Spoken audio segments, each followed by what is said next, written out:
Hey, welcome back to my channel. My name is Charmaine. I am the founder of the WEIE Collective.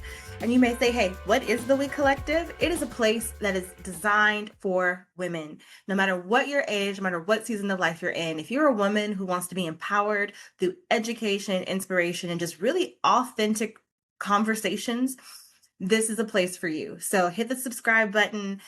Find us on Instagram, find us on Facebook, and join into the community and join the conversation. Welcome, welcome, welcome. Today I want to dive into finding a woman who embodies what a WEIE collective woman is. And I was doing my personal Bible study, and I'm in the book of Judges. And I am so inspired by this woman who doesn't have a lot of chapters about her. She doesn't have a whole genealogy about her, but she makes such an impact on the community of Israel. And I think she needs to be talked about.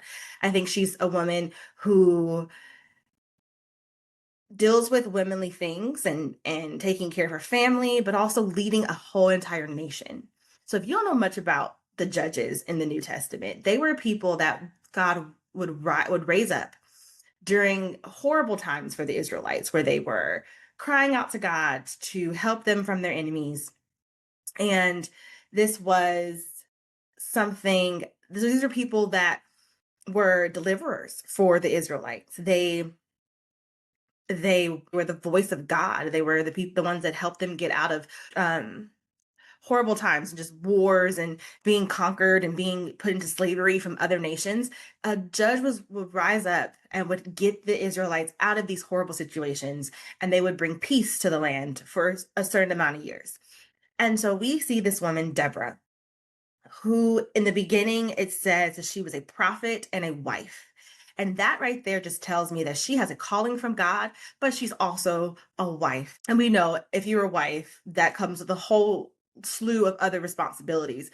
But it also names a gift and a calling that she has, that she's a prophet, that she hears from God, that she spends time with God. And God uses her as a mouthpiece and a vessel to get his word across. So she has such an amazing calling on her life. And it says that she was leading Israel at that time. And as a wife myself, sometimes I feel like I lose who I am because of my husband, who is a huge personality. I love my husband, but sometimes I feel like I lose me being his wife. You ever get, you go out into public and people are like, oh, you're such and such's wife. So nice to meet you. And you're like, hey, I have a name, right?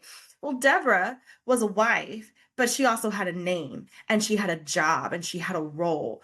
And I think that's such a great example to what women can be. We can be wives. We can also be strong leaders in a community as well. We don't have to lose who we are to take on one hat. We can wear multiple hats. And this woman is wearing multiple hats.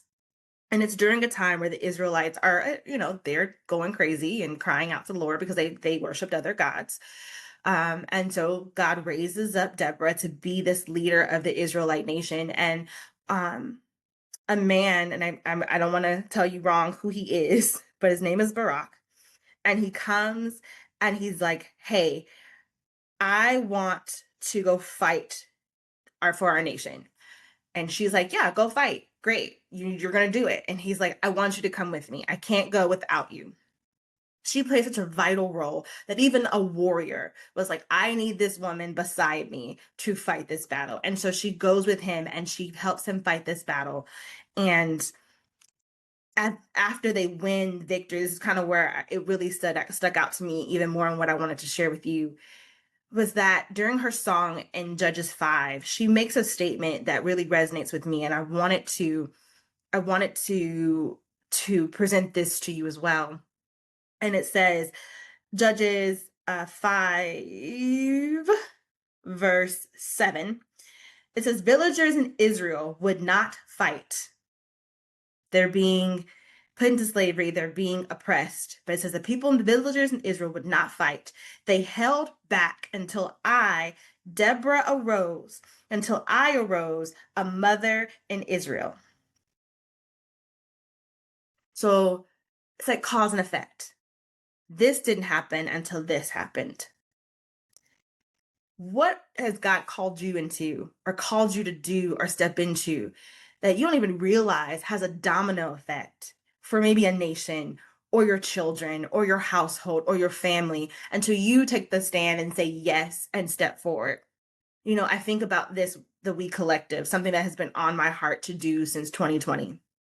As I was watching TikTok, like all of us, and seeing all the young girls and women who are probably lonely and wanting connection, and watching young girls dance provocatively on screen to get attention, and it really hurt my heart because I'm like, God, there's got to be a place where we can minister to these people and we can come together as a community and as a unit to uphold a value that you've called us to have. But I was nervous. I mean, it's 2025, guys, and I'm just now, this is what, my second video, right? So I was not obedient.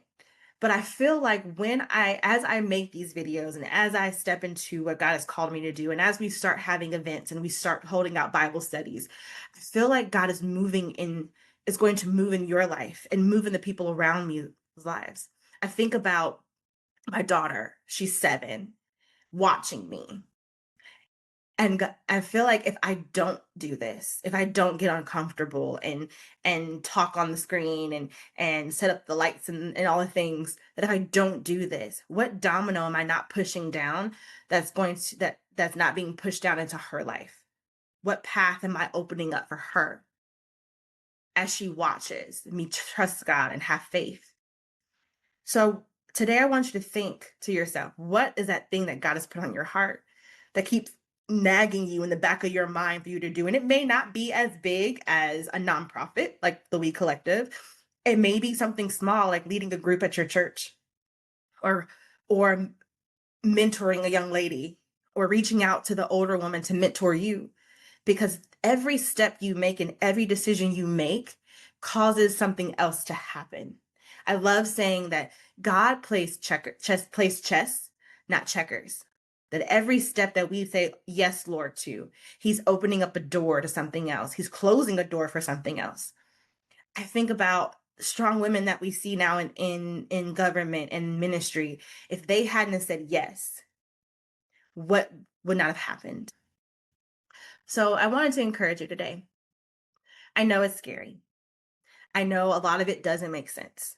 I know what God is asking you to do sounds outrageous or outlandish or out of your wheelhouse. Trust me. If He didn't think you could do it, He wouldn't ask you to do it. And a lot of you, He's not asking you to do it alone. There are some people that He's asking you to do it with. Open up your ears, my friends, and be like Deborah today. Rise up. Because when you arise, a village will arise, and there's victory around you. So thank you for listening to me today. Please hit the subscribe button. Follow us on Instagram. Follow us on Facebook. The We Collective is doing something big, and I want you to be a part of it. Be on the lookout, because the We Collective will be doing some gatherings together. We've got a 30-day challenge coming up soon. So get connected. Befriend us on Instagram and Facebook. Is that still a thing? Do we still befriend things on? Okay. Befriend it, and hit the subscribe button again. Share it with a friend. If this was something that you were like, hey, my friend needs to hear this because she's been talking about something for the last 5 years, send this over to her. You guys have a great day. Talk to you later.